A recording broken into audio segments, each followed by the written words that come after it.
নমস্কার বন্ধুরা, test best রেসিপিতে সবাইকে স্বাগত। আজকের পর্বে শেয়ার করতে চলেছি গরমে খাওয়ার মতন প্রথম পাতে দারুণ সুস্বাদু, খুব সিম্পল কিন্তু ভীষণ টেস্টি একটা নিরামিষ করলা আলুর তরকারি রেসিপি। আর এই রকম নিরামিষ তরকারি কিন্তু গরমের দুপুরে প্রথম পাতে ভাতের সাথে খেতে অনবদ্য লাগে। তাহলে চলুন রেসিপিটা দেখে নেওয়া যাক। করলা আলুর তরকারি বানানোর জন্য এখানে আমি নিয়ে নিয়েছি করলা আর আলু। করলা আর আলুকে আমি কেটে নেব, আর কেটে নেওয়ার পর ভালো করে কিন্তু ধুয়ে নিতে হবে। আর করলার মধ্যে যদি বীজটা মোটা হয়, মানে শক্ত হয়ে যায়, তাহলে কিন্তু বীজটাকে ফেলে দিতে হবে। না হলে রান্না করার পর কিন্তু বীজটা মুখে পড়লে খেতে একদমই ভালো লাগবে না। তো করলা আর আলুকে আমি ঠিক এই রকম টুকরো করে কেটে ভালো করে ধুয়ে জল ঝরিয়ে নিয়েছি। এবার এই করলা আর আলুর মধ্যে দিয়ে দিচ্ছি সামান্য করে একটু লবণ, আর তার সাথে একটু হলুদ। তো লবণ আর হলুদটাকে ভালো করে এবার এই করলা আর আলুর সাথে মাখিয়ে নিতে হবে। তো আপনারা চাইলে কিন্তু এখানে উচ্ছে দিয়েও রান্নাটা অবশ্যই করে খেতে পারেন। তো খুব ভালো করে আমি করলার মধ্যে লবণ আর হলুদটাকে মাখিয়ে নিচ্ছি। আর রান্নার যদি 4-5 মিনিট আগে করলার মধ্যে এই রকম লবণ আর হলুদ একটু মাখিয়ে রাখা হয়, করলাটাও বেশ নরম হয়ে যায়, আর করলাটা ভাজতেও কিন্তু বেশ একটু সময় কম লাগে, আর তেতো ভাবটাও কিন্তু এই জলের সাথে অনেকটাই বেরিয়ে যায়। তো মিনিট 4-5 পর রান্নাটা শুরু করছি। তার জন্য কড়াইতে তেল গরম করে নিয়েছি, আর যে করলার মধ্যে আমি লবণ হলুদ মাখিয়ে নিয়েছিলাম, করলা থেকে কিন্তু বেশ অনেকটাই জল বেরিয়েছিল। জলটাকে ফেলে দেওয়ার পর এবার লবণ আর হলুদ মাখিয়ে নেওয়া করলাটাকে আমি একটু ভেজে নিচ্ছি। তো মাঝারি আঁচে রেখে করলাটাকে আমি একটু ভেজে নিচ্ছি। পুরোপুরি কিন্তু লাল করে মানে ভাজা খাওয়ার মতন অতটা ভাজার দরকার নেই। মোটামুটি করলাটা 60% মতন ভাজা হবে, মানে একটু নরম হবে, হালকা লালচে ভাব ধরবে। এই রকম অবস্থায় কিন্তু করলাটাকে আমি ভেজে তুলে নিচ্ছি। এবার ওই তেলের মধ্যে ফোড়নে দিচ্ছি সামান্য করে একটু কালো জিরে।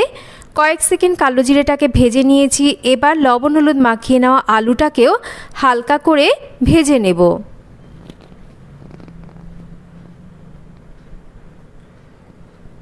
আলু হাফ ভাজা হয়ে গেলে এবার এর মধ্যে দিয়ে দেব আদা বাটা সামান্য করে একটু, তার সাথে দিয়ে দেব অল্প করে একটু টমেটো বাটা। এবার আদা আর টমেটো বাটা দিয়ে ভালো করে আলুর সাথে একটু কষিয়ে নিতে হবে, যতক্ষণ না আদা আর টমেটোর কাঁচা গন্ধটা চলে যাচ্ছে। তো ভালো করে কষিয়ে নিয়েছি। এবার এর মধ্যে একে একে সমস্ত গুঁড়ো মশলা দেব পরিমাণ মতন হলুদ গুঁড়ো, খুব সামান্য করে একটু জিরের গুঁড়ো, তার সাথে দিচ্ছি সামান্য একটু ধনের গুঁড়ো। ঝালের জন্য এখানে দেব অল্প করে একটু লঙ্কার গুঁড়ো। এখানে ঝাল লঙ্কার গুঁড়োরই ব্যবহার করেছি, যাতে গুঁড়ো মশলাগুলো পুড়ে না যায়। সামান্য করে একটু জল দিয়ে ভালো করে এবার মশলার কাঁচা গন্ধ চলে যাওয়া অবধি কষিয়ে নিচ্ছি। মশলা ভালোভাবে কষিয়ে নিয়েছি। এবার ভেজে নেওয়া করলাগুলোকে দিয়ে দিয়েছি, আর কিন্তু কষানোর প্রয়োজন নেই। এবার যাতে আলু করলা ভালো করে সেদ্ধ হয় সেই হিসাবেই জলটাকে দিতে হবে। তো জলটাকেও দিয়ে দিয়েছি, ভালো করে একটু মিশিয়ে নিচ্ছি। আর ঝোলটা ফুটতে শুরু করলে এবার স্বাদ মতন লবণ দেব, আর স্বাদ মতন একটু মিষ্টি দিয়ে দেব। ভালো করে মিশিয়ে নেব।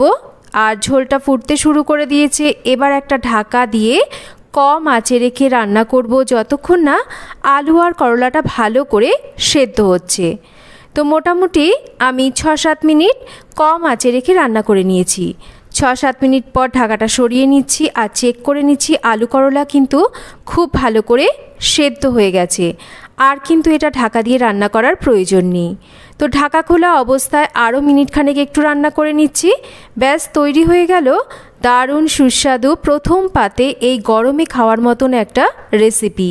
গরম ভাতে এই রকম নিরামিষ করলা আলুর তরকারি খেতে কিন্তু দারুণ লাগে।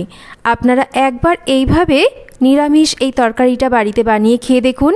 আশা করছি এই রকম গরমে এই রকম নিরামিষ তরকারি আপনাদের ভাতের সাথে প্রথম পাতে খেতে ভালো লাগবে।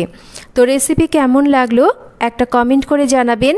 রেসিপি ভালো লাগলে একটা লাইক করবেন, শেয়ার করবেন আর চ্যানেল সাবস্ক্রাইব করা না থাকলে চ্যানেলটাকে সাবস্ক্রাইব করবেন। সবাই ভালো থাকবেন। আবার ফিরে আসবো নতুন কোনো রেসিপি নিয়ে।